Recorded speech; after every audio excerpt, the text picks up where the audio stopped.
આજે આટલા વર્ષો પછી રાધાના પપ્પા ધનરાજને કેમ શોધી રહ્યા છે? રાધા પણ ધનરાજ વિશે પૂછતી હતી. આ બધું શું ચાલી રહ્યું છે? મારે જ એમને પૂછવું પડશે અને મને ખાતરી છે કે જે કંઈ પણ છે એ મને કહી જ દેશે.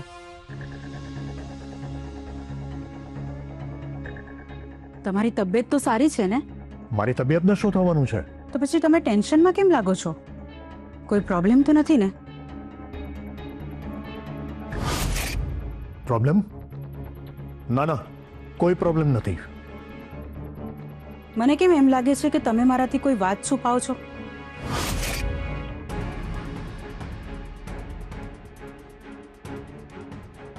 રશ્મિ, આ ઉંમરે હું તને કોઈ વધારે ટેન્શન આપવા નથી માંગતો, એટલે કેટલીક વાતો હું તારાથી છુપાવું છું. મારે મારા ક્લાયન્ટો પાસે લાખો રૂપિયા લેવાના બાકી છે. હું ઈચ્છું છું કે રાધાને બિઝનેસ સોંપું એ પહેલા એ બધું ક્લિયર કરી દઉં. ભવિષ્યમાં રાધાને કોઈ પ્રોબ્લેમ આવે તો તને ગમે ખરું? ના ના, મારી રાધાને કોઈ તકલીફ ન પડવી જોઈએ. એટલે જ હું જે પણ કંઈ કરું છું એ રાધાના ભવિષ્યને ધ્યાનમાં રાખીને કરું છું. એક મિનિટ, હું આવ્યો.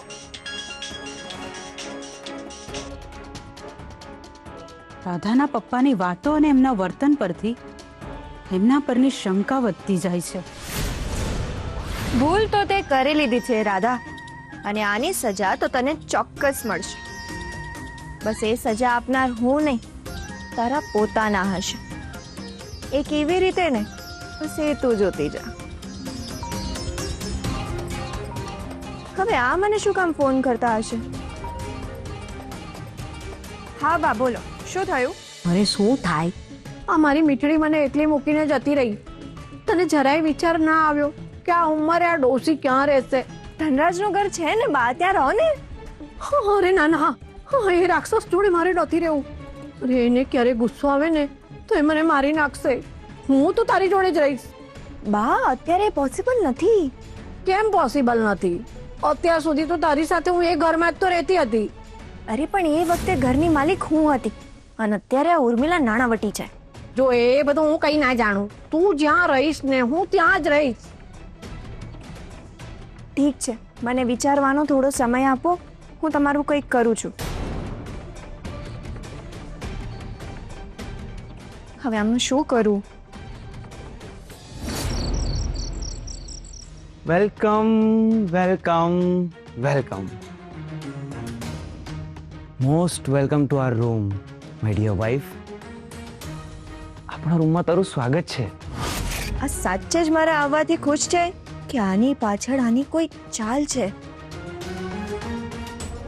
આમ શું જોવે છે? આવી રીતે તારું સ્વાગત કર્યું એ તને ના ગમ્યું? ના, બહુ જ ગમ્યો. Thank you so much. યારા, આપણે બંને હસબન્ડ વાઈફ છીએ, સો આપણી વચ્ચે સોરી થેન્ક યુ જેવી ફોર્માલિટી ન હોવી જોઈએ. ઓકે, બેસ. આ જે રીતે મારી સાથે વર્તી રહ્યો છે મને ડાઉટફુલ લાગે છે. મારે સાવધ રહેવું પડશે. શું વિચારે છે? આણે પહેલા એકવાર મારા બેડ પર ઇચિંગનો પાવડર નાખ્યો હતો, અને તે વખતે હું બહુ જ હેરાન થઈ ગઈ હતી. બેસ ને. તમે ઊભા હોવ અને હું બેસું, એવું કેવી રીતે ચાલે? તમે નહીં કિયારા, તું કે. ઓકે, તું. ગુડ, આવ બેસ. આ બેઠો છે એટલે ઓકે હશે. ઓકે જ છે કિયારા, બેસ ને.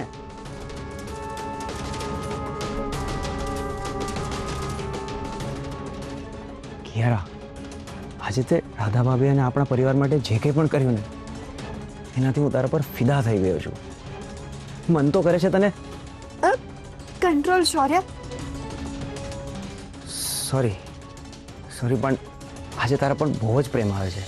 કેમ આજે અચાનક આટલો બધો પ્રેમ ઉભરાય છે? તે કામ જ એવું કર્યું છે ને કિયારા. હે? આઈ મીન, તે આટલું સારું કામ કર્યું છે તો મારે તને એપ્રિશિએટ તો કરવી જ પડે ને. ઇટ્સ ફાઇન જો તને ના ગમ્યું હોય તો. આ નારાજ થશે ને તો નહીં ચાલે. મારે આનો પ્યાદા તરીકે ઉપયોગ કરી આના થકી જ મારા બધા કામો કરવાના છે. એક મિનિટ, તું આટલી અમથી વાતમાં મારાથી નારાજ થઈ જઈશ? તે જ કહ્યું ને કે આપણે બંને હસબન્ડ વાઈફ છીએ. આપણા બંને વચ્ચે કોઈ ફોર્માલિટી ના હોવી જોઈએ. મેં તો મારા મનની વાત કહી. કઈ વાંધો નહીં, હવે તને નહીં કહું. ના ના, તું મને ગમે ત્યારે ગમે તે કહી શકે છે માય સ્વીટ ડાર્લિંગ. મારો આજે વટ સાવિત્રીનું વ્રત છે. I am so blessed Kiara. Thank you so much. Be comfortable.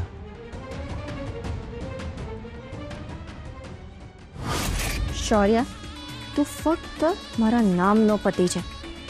જો પતિ તરીકેના હક જમાવવા માંગતો હોય ને તો હું મારી મરજી વિરુદ્ધ કંઈ જ નહીં થવા દઉં. આજે કિયારાએ પૂજામાં જે કંઈ પણ કર્યું એ સાચે જ બન્યું હશે કે પછી આમાં પણ એનો કોઈ પ્લાન હશે? ના ના, એણે આખી ઘટના દરમિયાન એક પણ વાર એવું નથી કહ્યું કે મારે ઘરે આવવું છે. મારા અને રાધા ભાભીના પ્લાનિંગ પ્રમાણે કિયારાને ઘરમાં તો લાવી દીધી, પણ જે પર્પઝ માટે લાવ્યા છીએ એ પૂરો થવો જોઈએ.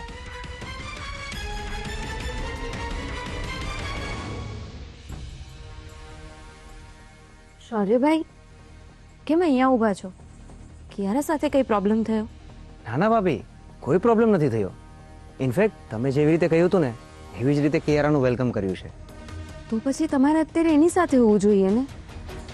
ભાભી, ક્યાંક એને એવું ના લાગવું જોઈએ કે હું અચાનક એના માટે આટલો પોઝિટિવ કેવી રીતે થઈ ગયો. એટલે હું એકદમ ચેન્જ નથી થઈ રહ્યો.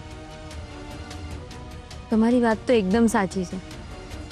આપણે ધીમે ધીમે કિયારા સાથેનું વર્તન બદલવું પડશે. આમ અચાનક આપણે સારી રીતે બિહેવ કરશું ને તો પણ એને શંકા થશે. કરેક્ટ ભાભી. ભાભી, ભાઈનું મૂડ કેવું છે હવે?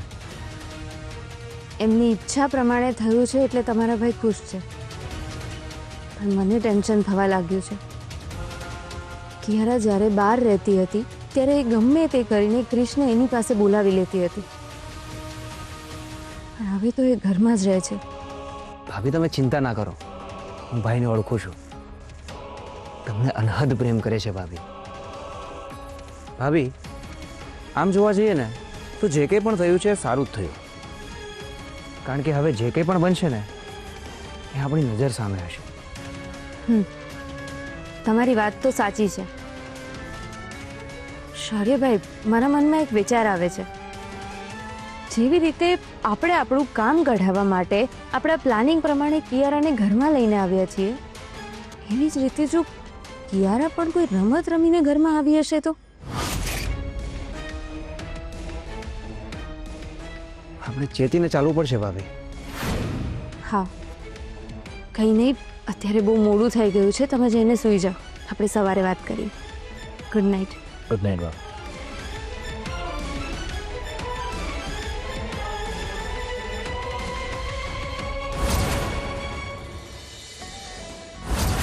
તમને બંનેને શું લાગે છે? તમે લોકો જે કંઈ પણ કરો છો એ કોઈને ખબર નથી પડતી, પણ આ કિયારાની બાજ નજરથી કોઈ બચી નથી શકતું. હજુ તો ફક્ત રમતની શરૂઆત થઈ છે. કોણ કોને રમત રમાડે છે ને એ તો આવનારો સમય જ બતાવશે. રાધા, તે સપનામાં પણ નહીં વિચાર્યું હોય એવું બધું થશે તારી સાથે. બસ તો તૈયાર રહેજે.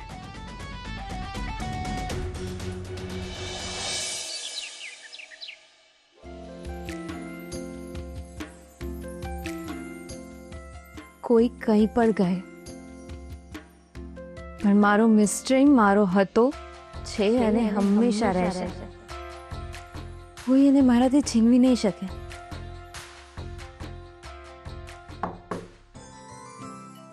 અરે કિયારા, તું શું વાત છે? આજે આટલી જલ્દી જાગી ગઈ ને કઈ? હા, તારી પાસેથી કંઈક તો શીખવું પડે ને. એવું કંઈ નથી. મને ખબર છે તને પણ ઘણું બધું આવડે છે. બસ તું ઘરના કામમાં રસ ધરાવતી રહીશ ને એટલે આપમેળે બધું જ શીખી જઈશ. અને જો ના આવડી તો તું તો છે જ મને શીખવાડવા માટે. હા, હું તો છું જ, પણ મમ્મીજી અને નીલા ભાભી પણ છે. બધા જ તને સપોર્ટ કરશે.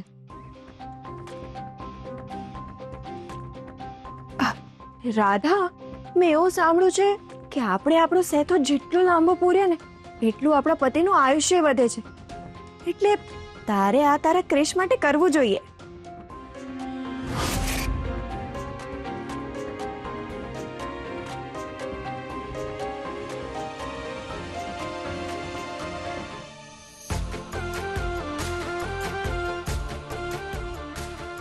મારા ક્રિશ માટે કંઈ પણ.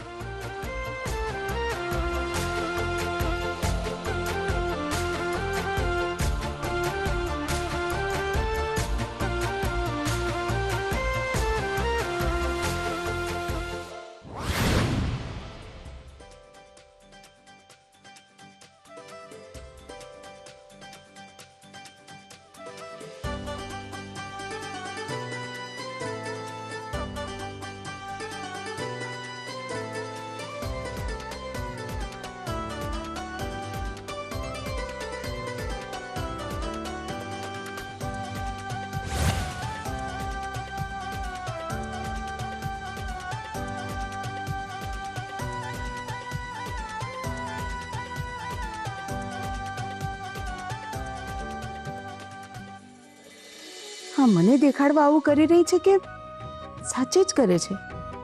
Let me check.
ખુશ રહે.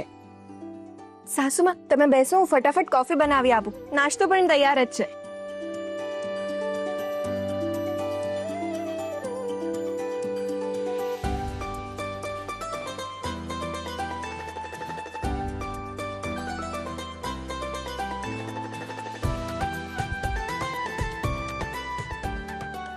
જો આવી જ રીતે પહેલેથી રહી હોત તો કેટલું સારું થાત. કોઈને તકલીફ જ ના પડી હોત.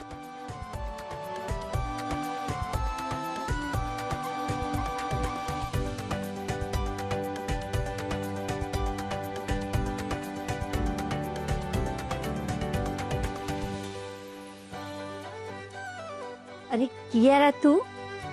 સોરી મમ્મીજી, હર્ષને એના કપડાં નહોતા મળતા ને એટલે મારે આવવામાં થોડું મોડું થઈ ગયું. કિયારા, તારે એકલીએ કરવાની શું જરૂર હતી? અમે આવવાના જ હતા ને. જો રાધા પણ આવી ગઈ.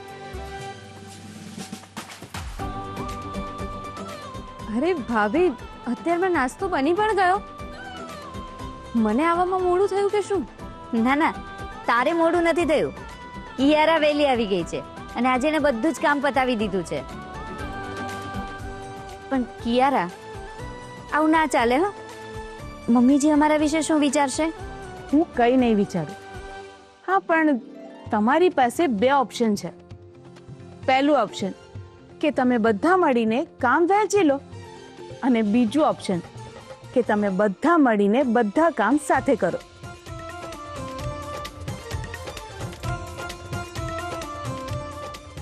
મને બીજું ઓપ્શન વધારે સારું લાગે છે.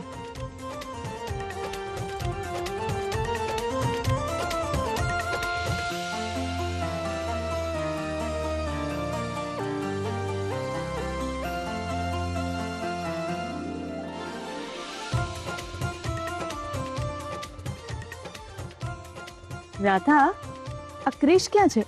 એ દેખાતો નથી. એ સવારમાં કોઈ કામથી બહાર ગયો છે. હો, ચાલો તો આપણે બધા સાથે નાસ્તો કરીએ.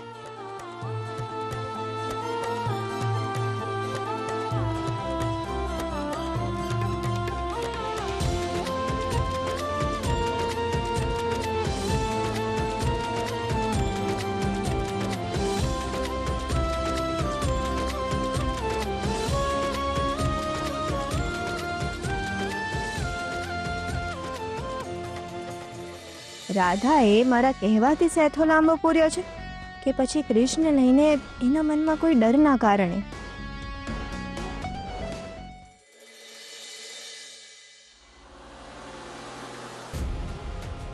અરે શૌર્યભાઈ, તમે શું થયું? ભાભી, હવે કિયારા પાસેથી ધનરાજ વિશે જે માહિતી મેળવવાની છે એના વિશે તમે કંઈ વિચાર્યું છે? મેં વિચાર્યું તો છે, પણ હું આમ અચાનક એની સામે મીતા ફોઈની વાત કાઢીશ તો એને મારા પર શંકા જશે. એના કરતાં એક કામ કરો ને, તમે વાતમાં કિયારા સામે મીતા ફોઈની કંઈ વાત કાઢો. આપણે જોઈએ તો ખરા એ તમને મીતા ફોઈ વિશે કંઈ કહે છે કે નહીં. ઠીક છે ભાભી, આજે રાત્રે જ ટ્રાય કરું છું. અને હા, રાણા સાહેબ સાથે વાત થઈ હતી પેલા ફોટાને લઈને. એમણે રેકોર્ડ સેક્શનમાં એક માણસ છે એની સાથે વાત કરી છે. બસ મારે જઈને એમને મળવાનું છે. જો એકવાર અહીંયાથી ફોટાનો જુગાડ થઈ ગયો ને તો સારું છે.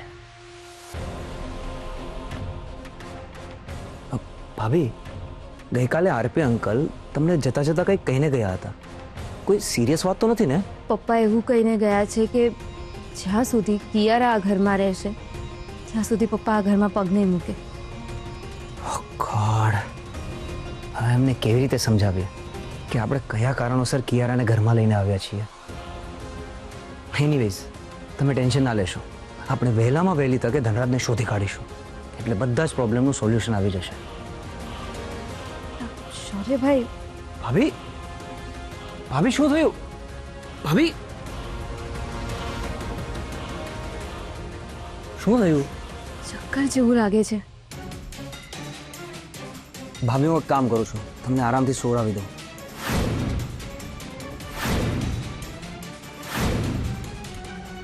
રાધા શૌર્યના રિલેશનને લઈને મને ડાઉટ છે એ વાત તો મેં ખાલી ઉપજાવી કાઢેલી છે, પણ આ શું જોઈ રહી છું હું?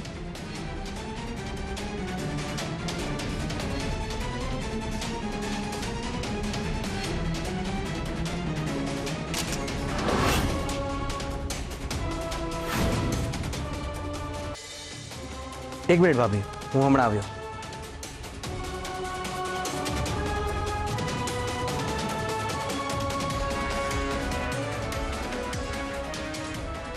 બસ આવી જ રીતે તમે લોકો લાગેલા રહો અને મને એક પછી એક પ્રૂફ આપતા રહો.